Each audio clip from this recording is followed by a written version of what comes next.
नमस्कार, मैं अनिरुद्ध, अखिल भारतीय विद्यार्थी परिषद लखनऊ महानगर स्वाध्याय प्रमुख।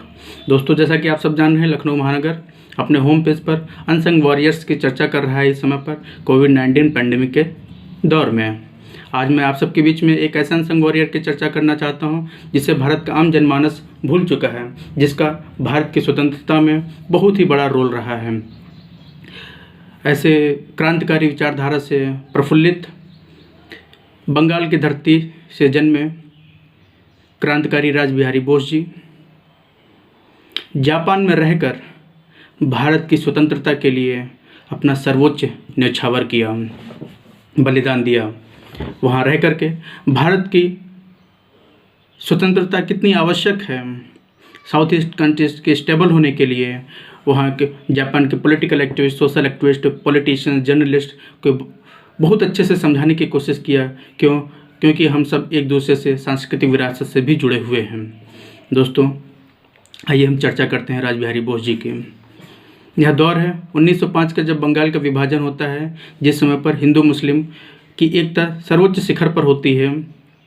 देश की स्वतंत्रता के लिए अंग्रेज उसका विभाजन कर देते हैं। उसी धरती से जन्मे रासबिहारी बोस जी अपना ग्रेजुएशन कंप्लीट करने के बाद में इंडियन फॉरेस्ट डिपार्टमेंट में उनकी ज्वाइनिंग होती है, जिसके माध्यम से उन्हें संपूर्ण भारत का भ्रमण करने का अवसर प्राप्त होता है। और यह देखते हैं कि अंग्रेज़ों ने कितने एट्रॉसिटीज़ कर रखी हैं भारतीय जनता के ऊपर, और संकल्प लेते हैं कि हमको भारत को जिन अंग्रेज़ों ने बेड़ियों में जकड़ रखा है, हमको उनसे मुक्त कराना है। दोस्तों, 23 दिसंबर 1912 में लाहौर में एक घटना घटित होती है, जिसमें एक बहुत बड़ा बम विस्फोट होता है, जिसमें उस समय भारत के वायसराय लॉर्ड हार्डिंग की जान लेवा हमला होने से बच जाते हैं। दोस्तों, इस घटना को अंजाम देने का मास्टर प्लान रासबिहारी बोस जी ने किया हुआ था। अंग्रेज की पूरी हुकूमत रासबिहारी बोस जी को पकड़ने की कोशिश करती है, लेकिन किसी प्रकार से रासबिहारी बोस जी भारत से निकल करके 1915 में जापान किसी तरीके से पहुंच जाते हैं, और वहां पर वहां के आम जनमानस को, वहां के एक्टिविस्ट्स को भारत की स्वतंत्रता के लिए तैयार करने के लिए वहाँ की जो मिलिट्री है वहाँ कन्विंस करने की कोशिश करते हैं कि किस प्रकार से भारत का आज़ाद होना बहुत आवश्यक है। धीरे धीरे वो एक मूवमेंट स्टार्ट करते हैं। ये दौर वर्ल्ड वॉर फर्स्ट का चल रहा होता है, लेकिन जैसे ही वर्ल्ड वॉर सेकंड आता है, वहाँ पर जो जापानीज़ आर्मी होती है वो बहुत ज़्यादा डोमिनेट होती है वर्ल्ड वॉर सेकंड में। और वियतनाम, थाईलैंड, सिंगापुर में अंग्रेज़ों की लगभग 1.5 लाख के आसपास में मिलिट्री आर्मी जो होती है वो जापानीज़ आर्मी के आगे सरेंडर कर चुकी होती है, जिनमें बहुसंख्यक जो सिपाही होते हैं वो भारतीय सैनिक होते हैं। ऐसी अवस्था का फ़ायदा उठाते हुए रासबिहारी बोस जी उनको प्रोत्साहित करते हैं कि आइए हम सब मिल करके, यही एक ऐसा अवसर है कि हम अंग्रेज़ों से मुक्त हो पा सकते हैं, और हम सब स्वयं की एक आर्मी तैयार करते हैं। उसी समय पर इंडियन नेशनल आर्मी का गठन किया जाता है, जिसको रासबिहारी बोस जी लीड करते हैं। धीरे धीरे एक बहुत वृहद स्वरूप ले लेती है, और साउथ ईस्ट कंट्रीज़ में, भारत में बहुत ही ज़्यादा पॉपुलर हो चुकी होती है इंडियन नेशनल आर्मी, जिसको रासबिहारी बोस जी लीड करते हैं। लेकिन कुछ समय के बाद में अस्वस्थ होने से आने वाले समय में 1943 में सुभाष चंद्र बोस जी इस आर्मी को लीड करते हैं, और बहुत रोमांचकारी,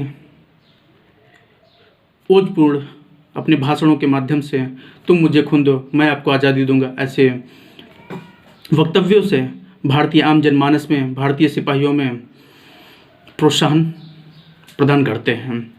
लेकिन दोस्तों, अनफॉर्चुनेट 1947 से 2 वर्ष पूर्व ही रासबिहारी बोस जी की 1945 में डेथ हो जाती है।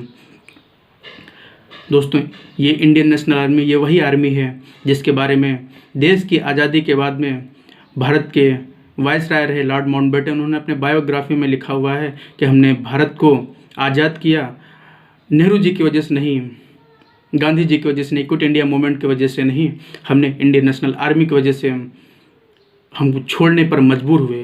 क्योंकि इंडियन नेशनल आर्मी ने जो हमारी ब्रिटिश आर्मी थी उसमें एक ऐसा आम राय पैदा कर दी थी कि जिसमें मैक्सिमम हमारे भारतीय सिपाही होते थे, और वो विद्रोह करने की अवस्था में पहुंच गए थे।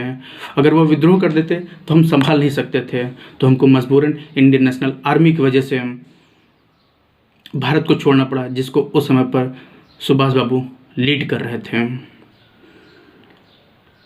ऐसे महान रासबिहारी बोस जी, जिन्होंने इंडियन नेशनल आर्मी का फाउंडेशन किया, मैं उनको नमन करता हूँ और चाहता हूँ आप सभी